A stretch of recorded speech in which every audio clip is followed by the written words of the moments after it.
Как вы лечите свой кашель?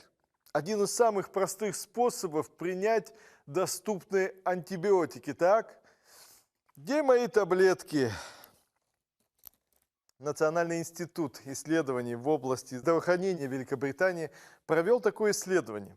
Взял 2000 человек, страдающих кашлем. Их поделили на две группы. Одним в качестве лекарства давали плацебо, иначе говоря, пустышку, а другие получали амоксициллин, известный антибиотик.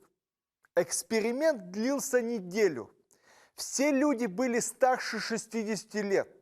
Как в первой, так и во второй группе пациенты не получили большего облегчения. То есть было доказано, что антибиотики не помогают при большинстве видов кашля.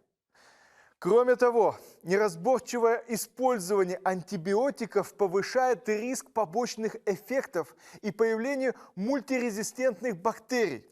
Наши бактерии привыкают к антибиотикам. Не умоляйте своего доктора об антибиотиках. Побалуйте себя дополнительным сном и изобилием здоровых флюидов. Включите увлажнитель воздуха на ночь.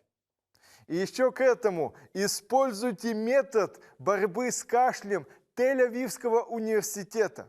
Врачи взяли 300 детей в возрасте от 1 года до 5 лет с инфекционными заболеваниями верхних дыхательных путей. Они сопровождались ночным кашлем и продолжительной болезнью. Дети испытывали облегчение симптомов и улучшение сна, получая всего лишь 1 чайную ложку меда за 30 минут до сна. Мед может быть эффективным и безопасным методом лечения кашля.